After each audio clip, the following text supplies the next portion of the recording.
Bueno, buenas tardes. Vamos a desarrollar en el día de hoy, pues, un tema que es muy importante y que me gustó mucho, pues, iniciar en mi residencia de reumatología, que es la historia clínica y el examen físico en esta subespecialidad. Partimos de una pregunta problema, es ¿cuáles son las características en la historia clínica y el examen físico en la subespecialidad en reumatología? ¿Son similares o diferentes a otras subespecialidades? Entonces, lo que nos dice la literatura es que el paciente con sospecha de enfermedad musculoesquelética va a tener unos hallazgos al interrogatorio diferentes o muy característicos de enfermedad musculoesquelética. Esos síntomas van a ser el dolor, la presencia de rigidez articular, el edema o tumefacción, la limitación de la movilidad articular, la fatiga o debilidad y la pérdida de función. En cada uno de esos síntomas es importante que tengamos en cuenta y muy claro el tiempo de inicio, la localización articular, qué factores lo agravan o lo alivian, porque eso nos va a ayudar a orientarnos mejor en nuestro diagnóstico. En cuanto al dolor, es el síntoma más frecuente y el principal motivo de consulta que lleva a una persona a la consulta médica, no solo de reumatología, sino de medicina en general. La Asociación Internacional para el Estudio del Dolor, conocida por sus siglas en inglés IASP, pues nos define dolor como una experiencia sensorial y o emocional desagradable. Entonces vemos que también está incluida la parte emocional y que se asocia a un daño que es real o un daño potencial. En cuanto al dolor, es muy importante que tengamos en clara la distribución del dolor, dónde refiere nuestro paciente que presenta dolor y si ese dolor concuerda o no con unas estructuras anatómicas definidas. Para eso, pues, nos podemos ayudar pidiendo el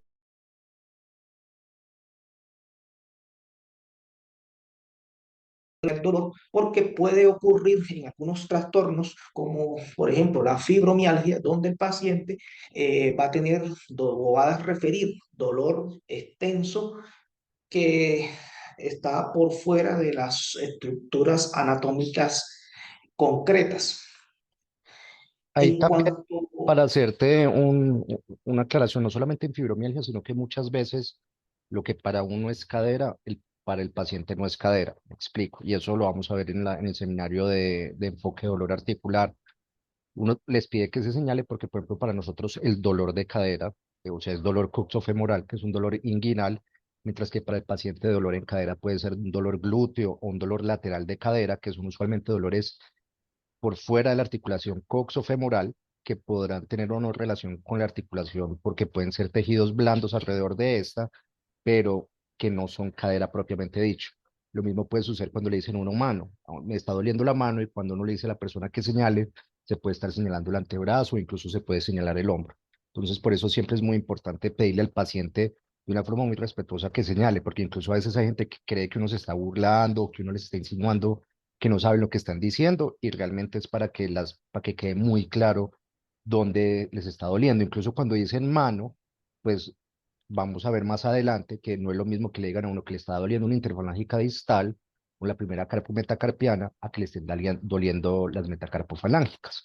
Eso nos va a ayudar a nosotros totalmente. para ubicar mejor y para hacer después una aproximación de etiología. Sí, señor, así es.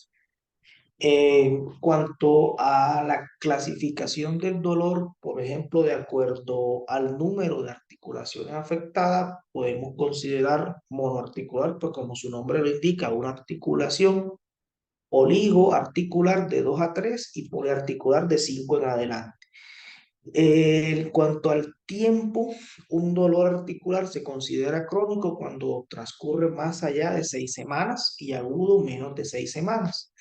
Eh, También tenemos una clasificación del dolor como inflamatorio o mecánico, de acuerdo a si el paciente refiere que presenta dolor en reposo y que éste se incrementa con el movimiento, nos orienta a pensar en una causa inflamatoria, mientras que si el dolor está ausente en reposo y se incrementa con el movimiento, nos lleva a pensar una causa mecánica. Y la distribución, pues que también nos lleva a complementar lo que conversábamos en la diapositiva anterior, el compromiso axial, pues que incluye columna, hombros, caderas, y el compromiso periférico, codos, rodillas, manos, pies. En el dolor, al ser un síntoma muy subjetivo, nos presenta el reto a nosotros como médicos a la hora de cuantificar la intensidad. El texto de Kelly nos sugiere dos métodos. Uno, pues el más sencillo, la escala visual análoga del dolor, y otro, un poco más complejo, que es el cuestionario de dolor de McGill. La escala visual análoga, pues es un método simple, va de 0 a 10. Podemos utilizarlo hasta en pacientes analfabetas porque puede ir por colores o con carita alegre a carita triste, y se le pide al paciente pues que ubique en esa regla el nivel del dolor de acuerdo a cómo él lo percibe. Pero tenemos una forma para de alguna manera tener una cuantificación más exacta del dolor, que es el McGill Pain Questionnaire, MPQ. Esta es una escala que evalúa el dolor, tanto la parte física como la parte emocional, y que ha sido validada y traducida a diversos idiomas. Pues me llamó la atención y busqué la escala traducida al inglés. Entonces, evalúan varios dominios. Cada dominio tiene varios ítems, varias palabras, y en cada palabra, pues el valor va aumentando. Por ejemplo, aquí esta que dice temporal 2, periódico sería 1 punto, repetitivo 2 puntos, insistente 3 puntos e interminable 3 puntos.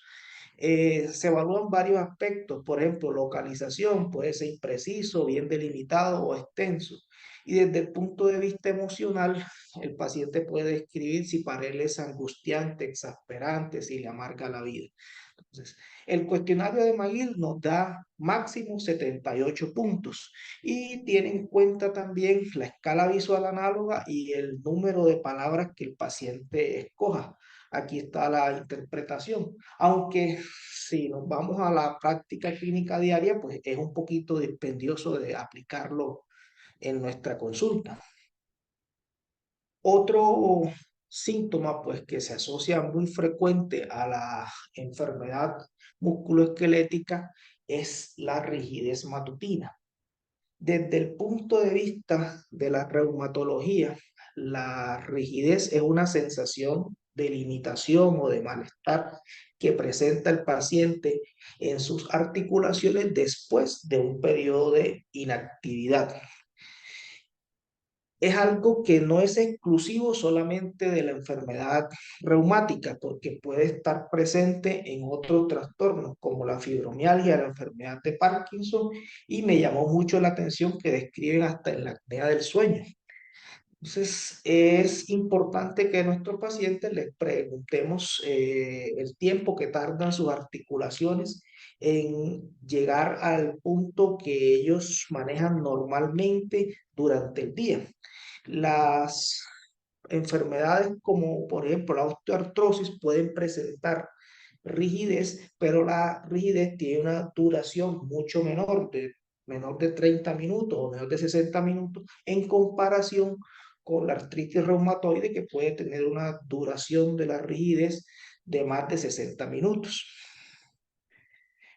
Otros síntomas, la limitación del movimiento. Entonces, debemos diferenciar qué es limitación del movimiento y qué es rigidez. La rigidez es pasajera y la intensidad variable, mientras que la limitación del movimiento secundaria a enfermedad articular como tal es fija y no varía. Eh, Evaluar el tiempo de evolución de esta limitación. Si es un inicio brusco, pues no vamos a pensar en enfermedad musculoesquelética, sino en algo más neurológico o en una ruptura o una fractura. El edema es otro de los síntomas y también debemos buscarlo al examen físico. El edema en la patología osteomuscular sigue una distribución típica de acuerdo a algunas patologías. Por ejemplo, en la artritis reumatoide es un edema que es simétrico, que compromete las metacarpofalángicas e interfalángicas proximales, mientras que en patologías no musculoesqueléticas o no reumáticas, podemos encontrar edemas difusos de los tejidos blandos que pueden tener diversos orígenes, como insuficiencia venosa o obesidad. La debilidad es otro síntoma que refieren los pacientes, sensación de pérdida de la fuerza muscular, pero esta debe ser demostrable al examen físico y si se acompaña o no de hallazgos articulares. Si los hallazgos articulares están ausentes, debemos pensar más en un proceso como una neuropatía. Tener en cuenta el tiempo de evolución de la debilidad y cómo se manifiesta esta a lo largo del tiempo. Si el inicio es repentino, pensar en un proceso como un ACV. Si este tiene un inicio insidioso, podríamos pensar en una polimiositis, y si es un trastorno intermitente, una miastenia grave. Otro síntoma muy frecuente en la consulta de reumatología es el cansancio. Cuando uno lee artritis reumatoide o uno lee lupus, ve que uno de los síntomas que van a referir los pacientes es la fatiga, el cansancio. Y el texto de Kelly nos dice que el cansancio se define como una inclinación o un deseo del paciente de descansar cuando no hay, incluso no hay dolor o no hay debilidad. Debemos tener cuidado de no confundir el cansancio o fatiga con malestar general, que son los síntomas que los prodromos que están presentes antes de un cuadro agudo. Perfecto. Eh, Quédate ahí un momentico. Digamos, Entonces, ojo que es fundamental no confundir cansancio con debilidad, con limitación del movimiento de una articulación o de una extremidad o de algún segmento corporal. Y eso es muy importante. Y ahí viene el mismo cuento, como cuando nosotros le preguntamos al paciente, señálese donde usted me dice que le está doliendo, es el mismo cuento. Cuando el paciente le dice a uno, me siento débil, espérese señora, qué pena.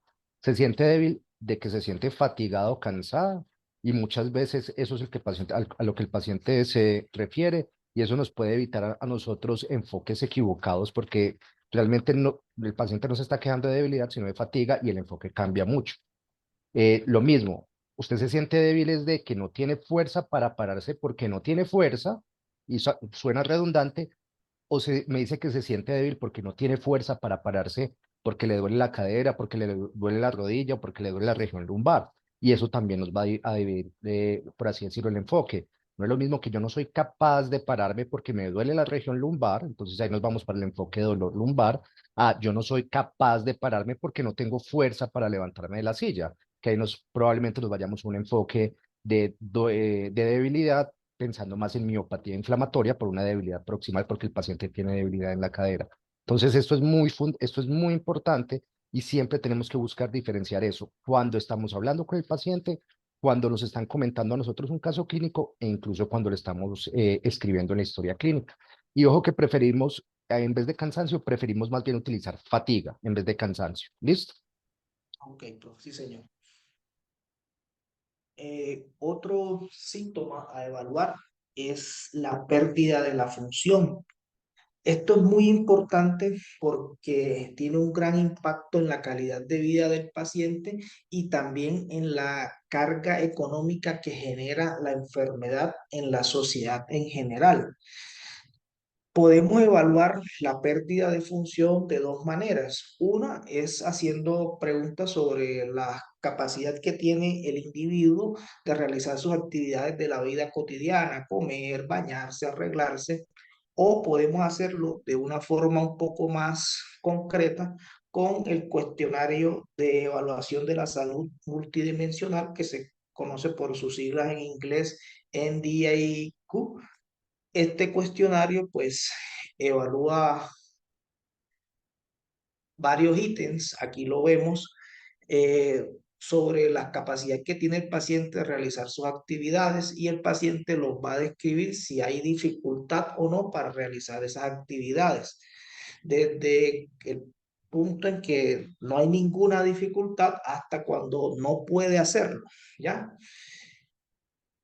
Varios de los componentes del cuestionario de evaluación de la salud multidimensional hacen parte de la puntaje Rapid 3 que utilizamos para evaluar la actividad en artritis reumatoide. Entonces, esto es muy importante tenerlo en cuenta en nuestros pacientes porque en reumatología pues nos vamos a enfrentar a pacientes con enfermedades crónicas degenerativas donde la pérdida de la funcionalidad va a estar presente. En cuanto al examen físico, en la enfermedad musculoesquelética, así como hablamos de unos síntomas que son sugestivos de la enfermedad articular, también al examen físico hay unos signos que nos sugieren la presencia de artropatía, como son el edema o tumefacción, el dolor, la limitación del movimiento, los crépitos, la deformidad y la inestabilidad. Siempre a la hora de abordar un paciente con sospecha de enfermedad musculoesquelética, nosotros debemos tener como objetivo descartar que existan alteraciones estructurales o funcionales a nivel articular. En cuanto al edema o tumefacción, hay muchas causas que nos pueden generar edema articular, como un derrame articular, una proliferación de líquido, inflamación del tejido subcutáneo, bursitis, tendinitis o un ensanchamiento óseo. Entonces, es muy importante el examen físico y la anamnesis para diferenciar la causa del edema. Debemos seguir un patrón. Primero, la inspección. Entonces, comparar la articulación comprometida con la articulación simétrica contralateral si esta no está afectada para ver cuáles son los contornos normales del paciente. Tocar, palpar la articulación. Eh, en cuanto al edema, pues muchas veces la membrana sinovial normal no es palpable, pero en algunos casos de edema, pues se puede percibir engrosada en algunos pacientes con artritis reumatoide. El texto de Kelly, ya en 2016, él me llama la atención que describía que muchas veces con el examen físico no es posible llegar a una conclusión sobre la causa del edema y nos sugiere la ecografía como una extensión de los sentidos del médico en la exploración física. Y ojo que esto es muy importante. Entonces, no hay nada que reemplace examen físico e interrogatorio porque son medidas que todos tenemos disponibles y que pues no valen, o sea, ya están incluidos en la consulta, por así decirlo, no le vale de más al sistema de salud. ¿Cuál es la gran dificultad? Que nosotros ya sabemos que la sensibilidad para detectar sinovitis es mucho mayor con ecografía que con examen físico. Entonces, no es que la ecografía reemplace el examen físico, es que cuando hay la duda o estamos inseguros, la ecografía tiene una mayor sensibilidad y cuando tenemos acceso a ella nos va a ayudar a hacer esas diferencias para no tener que pedir una resonancia y para poder definir fácil y rápidamente un paciente. ¿Por qué? Porque nosotros ya sabemos que realizar palpación articular requiere experiencia y requiere entrenamiento. Y aún así, a veces hay diferencias en que concuerda el concepto de una persona experimentada con otra. Por eso, lo primero es para vos en tu formación, lo más importante es tocar articulaciones. Toque todas las articulaciones que se le pasen por delante, las que usted está seguro que son normales, para que esté muy seguro de que es una normalidad en una articulación, la que usted está muy seguro que es anormal, para que quede muy claro cuáles son esas anormalidades. Los libros dicen que se tocan pastosas, cauchosas, esponjosas. A mí me gusta más como la sensación de cauchosa, es como lo que más describe cuando la articulación está inflamada, está engrosada. Pero hay articulaciones que uno le queda la duda, porque pues no queda claro. Incluso en pacientes obesos o manitos muy gordas, también a veces a uno no le queda la duda, uno no sabe si el paciente está inflamado o no, porque es imposible evaluar la anatomía, porque no siempre hay calor, no siempre hay eritema. Entonces, es muy, muy importante tener en cuenta esa limitación que tiene el examen físico a nosotros que nos toca ser expertos en examen físico musculoesquelético, tocar articulaciones todos los días, desde las que uno sabe que están normales hasta las que son obvios que está enfermas y todo lo de la mitad, pero también tener en cuenta que el examen físico no siempre va a ser 100% sensible específico, que muchas veces nos van a quedar dudas y que para aclarar le echamos mano a la ecografía, no como un reemplazo, sino como una extensión al examen físico. Ok, profe, sí, señor. La presencia de dolor, pues cuando el paciente nos refiere dolor, evaluar la articulación, como lo comentamos previamente, no solamente la articulación que el paciente refiere, sino toda el área periarticular, porque a veces el dolor puede no ser originado en la articulación, sino en los músculos o en los tendones, e incluso hasta en la piel periférica o adyacente a la articulación. En cuanto a la limitación del movimiento, así como debemos estar familiarizados, como usted bien lo dijo, profe, con las características del edema y el dolor en la articulación, también debemos estar familiarizados con los arcos de movimiento y de amplitud normal de cada articulación. Cuando un paciente nos manifieste limitación del movimiento, siempre es importante comparar con la articulación contralateral, a ver si existe variación o no. Y un dato importante es comparar la amplitud del movimiento pasiva con la activa. La pasiva es cuando yo como examinador tomo la articulación del paciente, extiendo y flexiono, él es objeto pasivo, él no está haciendo fuerza. Y la activa es cuando le pido al paciente que él mismo haga el movimiento de flexión y extensión. Si la limitación o la amplitud del movimiento pasiva es mayor, quiere decir que el paciente por el mismo dolor, él se está limitando. Los crépitos. Los crépitos se describen como una sensación crujiente que puede ser audible o palpable, y es que es producida por el roce de dos estructuras en superficies articulares. Cuando son dos huesos, el crépito es palpable y es audible, muy típico de las osteoartrosis. La deformidad en el examen físico en un paciente con enfermedad musculoesquelética puede tener muchos orígenes: ensanchamientos óseos, luxaciones, subluxaciones, contracturas o anquilosis. El inconveniente con la deformidad es que se asocia a dolor, a limitación funcional y también la parte estética y cómo afecta esto la imagen del paciente. Por ejemplo, aquí en la imagen vemos la deformidad en cuello de cisne. Y si bien es muy frecuente en los pacientes con artritis reumatoide, no es exclusiva de esta patología. Incluso en los pacientes con lupus con compromiso articular se puede presentar la deformidad en cuello de cisne por un proceso conocido como artropatía de Charcot. Sin embargo, en la artropatía de Charcot, la deformidad en cuello de cisne puede ser corregida, más no en la artritis reumatoide. Ojo que eso es importante Otros, y eso es una pregunta típica. La ortopatía de Yacut. es corregible, o sea, el paciente se ve con la deformidad, pero cuando uno le pone la mano sobre la mesa, la mano queda normal, o sea, se corrigen todas las deformidades, mientras que la deformidad de la artritis reumatoide usualmente no es corregible. El paciente tiene la desviación de los dedos y tú le pones la mano sobre la mesa y esa desviación no corrige. ¿Listo? Eso es importante para hacer diagnóstico diferencial. Ok, sí, señor.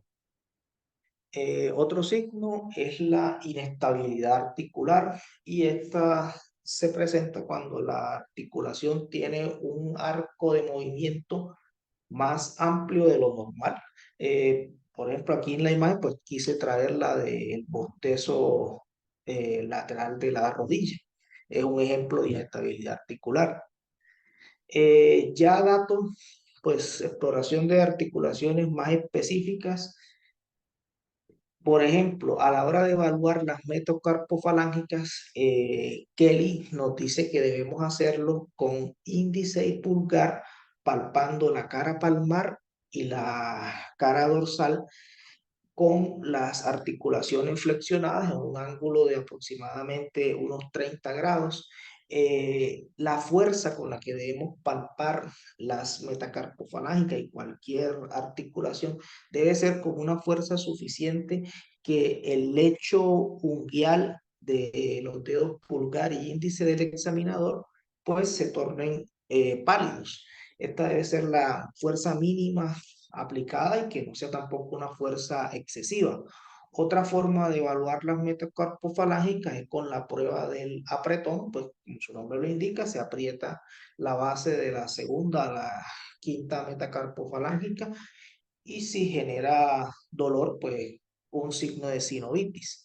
En cuanto a las interfalángicas proximales y distales, la forma de exploración es distinta a la metacarpofalángica. Acá vamos a colocar nuestros dedos en la cara lateral y cara medial y aplicamos el mismo grado de presión. Eh, Ya que hablamos previamente de la deformidad en cuello de cisne, esto pues es algo que vamos a encontrar a la exploración en las pacientes con compromiso osteomuscular y se produce por tres alteraciones. Para que exista un dedo en cuello de cisne tiene que existir primero una contractura en flexión de la metacarpofalángica. Segundo, hiperextensión de la interfalángica proximal. Y por último, flexión de la interfalángica distal. Otros hallazgos al examen físico que podemos encontrar a la hora de evaluar las metacarpofalángicas y las interfalángicas proximales y distales son los nódulos de Herbeden y los nódulos de Bouchard. Estos nódulos se producen por hipertrofia ósea, tienen una consistencia dura y los que ocurren en las interfalángicas distales son los nódulos de Herbert, mientras que O los de que Heberden. ocurren en la Heberden, perdón, profe, Eso. y en la interfalángica proximal, pues se denominan los nódulos de Bouchard. Eh, no son edemas, porque a la hora de palparlos nos vamos a dar cuenta de que tienen una consistencia ósea, una consistencia dura, y se asocian más con la osteoartrosis. Los Ojo, hallazgos, no, osteoartrosis no, sí, osteoartritis. osteoartritis, sí, señor. Listo. Es importante que los hallazgos que nosotros evaluemos en nuestro paciente los registremos en la historia clínica. Ahora, ¿cómo lo vamos a hacer? Eh, en la revisión, pues la literatura describe que en el año 1978 se propuso el sistema TDM para el registro de la exploración articular, la T de tumor, D de dolor y la M de limitación del movimiento. Sin embargo, era muy dispendioso y poco práctico. Entonces, posteriormente se propuso el registro mediante los recuentos articulares. En el recuento articular yo voy a evaluar la presencia de dolor y la presencia de edema o tumefacción. Tenemos el recuento de 28 articulaciones, que es el que usamos pues de la forma más común, es el más simple y hace parte del Disease Activity Score, el DAS 28. El inconveniente es que no incluye tobillos y los pies que pueden estar afectados en los pacientes con artritis reumatoide hasta en un 50%. Sin embargo, este no es el único recuento de articulaciones que existe. Tenemos el recuento de 44 articulaciones que fue descrito en el Disease Activity Score, el DAS completo original, que además de las articulaciones del DAS 28, pues incluía tobillos, metatarsofalángicas, esternoclaviculares y estomaclaviculares. También está descrito el índice de Ritchie, que fue publicado en el año 1968. Tenía 53 articulaciones, pero se puntuaba sobre 26 porque él contaba todas las metacarpofalángicas como una, todas las interfalángicas proximales como una, las distales como una. El puntaje máximo era 78, pero era muy dispendioso de utilizar. Y el recuento articular más completo es el recuento 66-68. ¿Por qué tiene este nombre? Porque se cuentan 68 articulaciones dolorosas máximo y 66 articulaciones edematizadas máximo al excluir la cadera. El inconveniente, como los anteriores, es que es muy difícil de aplicar en la práctica clínica diaria. En este cuadro, pues comparamos los diversos tipos de recuentos articulares y tenemos aquí señalado en el recuadro rojo, pues las articulaciones que puntúan en el recuento de 28. Entonces tenemos las dos rodillas, dos hombros, dos codos y dos muñecas, que son 8, y 10 metacarpofalángicas y 10 interfalángicas proximales para un total de 28 articulaciones. En conclusión, pues nosotros como médicos debemos tener claro la, el significado del, tanto de la presencia como de la ausencia de un signo o síntoma articular. Lo que usted comentaba, profe, de que la exploración articular se ve afectada por variabilidad interobservador y que entre dos mismos profesionales examinando el mismo paciente, pues pueden tener conceptos diferentes o el mismo médico observando el paciente en momentos diferentes, pues va a tener conceptos distintos. El conteo articular nos permite hacer un registro sistemático de nuestros hallazgos articulares en la historia clínica y esto nos permite determinar qué tan severa está la enfermedad en un determinado momento y la respuesta que tiene el paciente al tratamiento que estamos suministrando. Y por último, pues lo que comentábamos con respecto a las ayudas diagnósticas, que numerosos estudios han demostrado que obviamente la ecografía y la resonancia tienen más sensibilidad para detectar la sinovitis.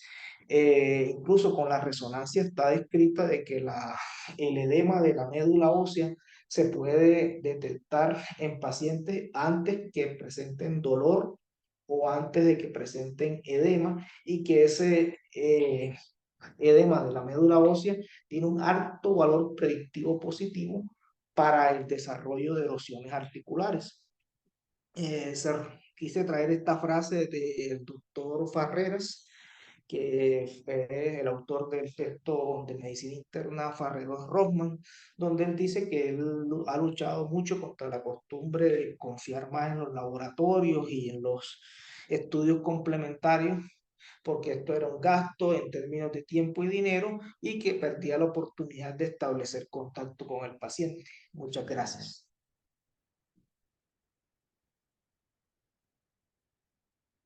Vale, varias cositas. Lo primero, muy bien. muy bien la parte de la anamnesis. Ojo con la anamnesis. Básicamente lo que tenemos que nosotros es hacer un chisme. ¿Por qué vino? ¿Cuándo le empezó? ¿Cómo le empezó? ¿Qué lo mejora? ¿Qué lo empeora? ¿Qué se ha tomado? ¿Qué le han hecho? ¿Qué le ha servido? ¿Qué no le ha servido? Todo eso va a ser importante para nosotros hacer la aproximación. Desde el punto de vista de interrogatorio, ¿qué más te falta ahí para decir? O sea, porque ahí te centraste mucho en enfermedad actual y motivo de consulta y examen Es físico. ¿Qué importante. quedaría faltando? Sí, sí, profe. Los antecedentes. Es importante indagar los tratamientos previos que ha tenido el paciente para la patología o para el motivo de consulta, porque a veces estos pueden determinar si ha habido refractariedad al tratamiento o ese tratamiento pueda estar cambiando las características clínicas del Eso. momento en el que el paciente viene, o sea, si ha Ento- recibido corticoides, si ha Eso. recibido AINE, Entonces, incluso biológicos. al paciente a veces se le olvida, o sea, pacientes que llevan apenas, que llevan poquito tiempo de síntomas, 2, 3, 4 meses, vos, o sea, el paciente llega y vos le ves las manos y están perfectas, y uno lo revisa el examen físico, está perfecto. Entonces, nunca se les olvide, ojo, se ha aplicado algún medicamento, ha tomado algún medicamento, ay, sí, doctor, me aplicó un esteroide de depósito hace una semana. Entonces, porque uno llega, le cuentan una historia de algo totalmente inflamatorio y va al examen físico, el paciente no le duele ni un pelo. Entonces, siempre es muy importante qué ha tomado, qué se ha aplicado, si ha aplicado algún medicamento y cómo le fue.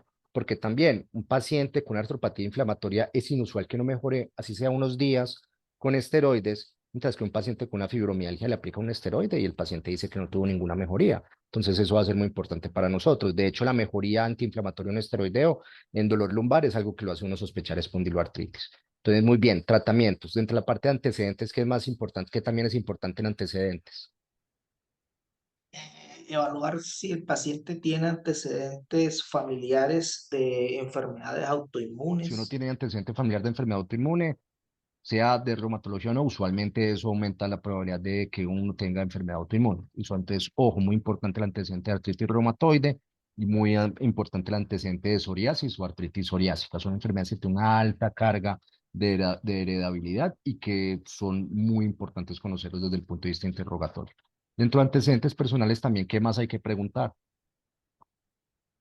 Profe, dado que la enfermedad autoinmune incrementa el riesgo cardiovascular y que algunos tratamientos que utilizamos para la enfermedad autoinmune pueden aumentar los niveles de lípidos, es importante indagar sobre las enfermedades de riesgo cardiovascular de nuestro paciente, diabetes, hipertensión, dislipidemia.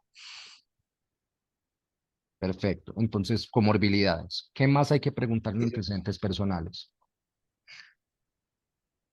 Los antecedentes infecciosos, dado que muchos de los tratamientos pues se basan en inmunosupresión. Entonces, antes de decidir si voy a inmunosuprimir a un paciente, antes de incluso mandarle las pruebas para descartar tuberculosis latente, un PPD, requis de tórax, evaluar, preguntarle a nuestro paciente si ha estado expuesto a paciente con síntomas respiratorios o si ha padecido la tuberculosis, por ejemplo, o otras infecciones, hepatitis B, hepatitis C, entre otras. Listo, perfecto. Entonces, los antecedentes infecciosos. ¿Qué otras cosas son importantes en los antecedentes personales?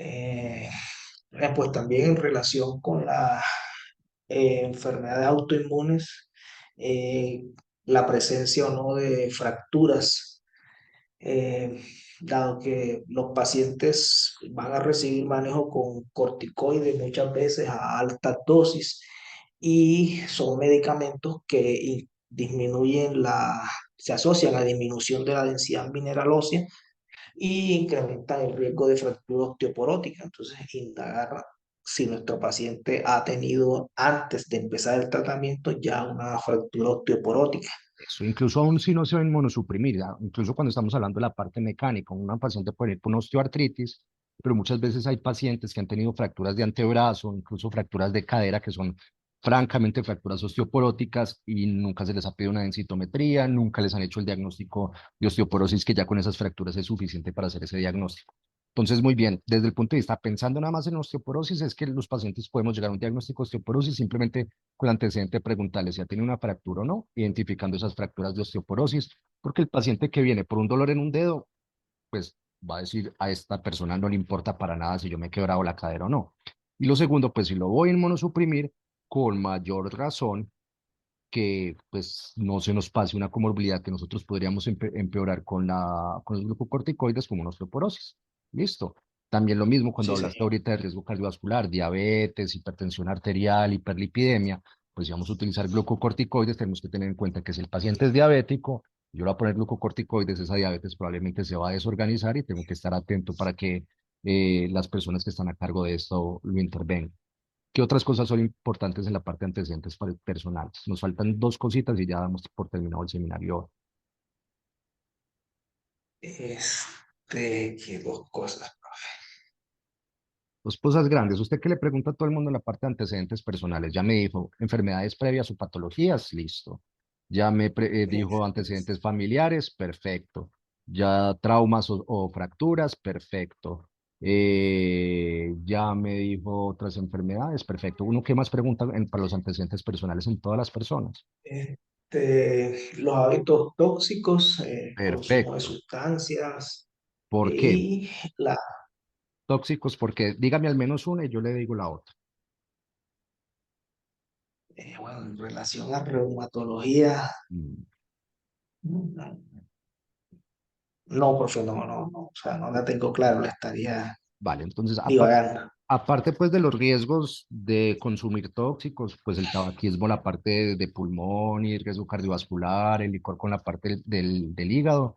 Ojo que el cigarrillo es uno de los factores de riesgo más importantes para artritis reumatoide, sobre todo artritis reumatoide seropositiva. Entonces, si un paciente viene con un dolor articular, inflamatorio, de un antecedente familiar de artritis reumatoide, aparte de eso es fumador, uno dice, uy, una de las primeras posibilidades es sacar artritis reumatoide. Tiene derecho a que le dé cualquier enfermedad autoinmune, pero artritis reumatoide es importante acá. Y lo otro, los pacientes que utilizan cocaína, cuando la cocaína está contaminada con levamisol, eso puede desencadenar una vasculopatía inducida por cocaína levamisol o incluso inducir enfermedades autoinmunes como vasculitis ANCA. Entonces también eso va a ser importante porque nosotros aprendimos, nos tocó aprender en esta ciudad, en Medellín, muchos pacientes que llegaban con unas enfermedades que parecían vasculitis o que eran muy sugestivas de vasculitis y terminaron siendo vasculopatías por cocaína levamisol. Y ahí estaba la etiología. Ok. Entonces eso es muy importante. Y queda nada más pues queda una sección importante de antecedentes personales, que no le ha preguntado a su paciente. Las Ya le pre- alergias. Alergias es importante, pero desde el punto de vista de etiología, cuando estamos pensando en enfermedades, alergia siempre va a ser importante, siempre tendremos que preguntar, sobre todo, por ejemplo, sulfas, que hay alertas grandes, o sea, si yo ya sé que un paciente es alérgico al trimipropil sulfa, no le voy a dar sulfasalacina. Si el paciente alguna vez hizo alguna alergia a un AINE, ya sé que al menos esa familia de AINE no se lo doy. Pero ¿qué más le falta cuando uno está buscando etiologías o enfermedades autoinmunes? ¿Qué te falta? Y Eh, desde el punto, en las mujeres, ajá, indagar sobre los antecedentes ginecológicos, eh, las pacientes que han tenido abortos recurrentes o dificultades para el embarazo, entonces, puede orientarnos esto a pensar en un síndrome antifosfolípido o también si se asocia o no a los eventos trombóticos a repetición. eso, entonces, ojo, es que a la paciente va a decir, este reumatólogo, ¿qué le va a importar si yo he tenido dos abortos? ¿O qué le va a importar que tuve una preeclampsia una vez? ¿O que un hijo tuvo una restricción en el crecimiento intrauterino? Eso es muy importante para nosotros, sobre todo cuando estamos hablando de enfermedades del tejido conectivo como lupus o síndrome antifosfolípido. Entonces va a ser muy importante para el diagnóstico y pues el paciente no tiene que saber que eso es importante para nosotros. Si uno no lo pregunta, nunca se va a enterar. Y lo segundo, ojo, nosotros manejamos medicamentos que son citotóxicos o medicamentos que son teratogénicos, entonces ojo con la fecha de la última menstruación, ojo con la fecha de la última menstruación. Y en la parte de planificación familiar, uno tiene que ser muy respetuoso, pero muy directo. ¿Cuándo fue su última menstruación? está planificando, no está planificando, y si no está planificando, ¿por qué motivo no está planificando? No está planificando porque tienen planeado buscar bebé en este momento, y en ese caso yo tengo que ver si yo tengo que dar alguna consejería sobre concepción. No está planificando porque al momento no tiene pareja sexual, pero la podría tener en un futuro. Entonces, venga, hablemos de planificación familiar, venga, hablemos con ginecología, venga, hablemos con, venga, veamos los medicamentos que usted está tomando y lo que yo le debo recomendar a usted sobre lo que se puede hacer, no se puede hacer. Si en este momento no quiere quedar embarazada, pero en el futuro quiere quedar embarazada, venga, planeemos su manejo. Y si en este momento, bueno, no estoy teniendo relaciones sexuales, porque a veces le dicen, no, no estoy teniendo relaciones sexuales en este momento, uno tiene que ser lo suficientemente abierto para preguntarle, bueno, perfecto, ¿no estás teniendo relaciones sexuales? ¿Me lo estás diciendo es que no estás teniendo ninguna relación sexual o no estás teniendo relaciones sexuales con hombres, que no vas a quedar embarazada, pero estás teniendo relaciones sexuales con mujeres? Y en ese caso, hablamos de una forma muy abierta si requieres planificación familiar porque eres bisexual, porque a veces tienes relación sexual con hombres, o si nada más es que tienes con mujeres y no planeas tener relaciones sexuales con hombres, ven desde el punto de vista de consejería de prevención de ETS, porque las mujeres entre ellas también pueden tener transmisión, enfermedades de transmisión sexual, y eso va a ser importante a nosotros en nuestros pacientes inmunosuprimidos. Entonces hay que ser muy respetuoso, pero muy abierto y siempre hay que indagar y chulear todo. Venga, fecha de la última menstruación. Perfecto. No hay retrasos. Listo. Igual. ¿Está planificando o no está planificando? Si está planificando, veo a ver si la planificación la tenemos que modificar para lo que yo quiero. Si no está planificando, venga a ver, no está planificando porque desea un embarazo y en ese caso yo voy a ver qué tengo que hacer yo como reumatólogo, o no está planificando porque en este momento no tiene relaciones sexuales, pero cuando tiene relaciones sexuales la tiene con hombres. Y si no tiene relaciones sexuales con hombres o no está teniendo relaciones sexuales con hombres o nada más tiene relaciones sexuales con mujeres, cómo hacemos la parte de consejería desde el punto de vista de infecciones de transmisión sexual. ¿Listo? Listo, profesor. Sí, señor.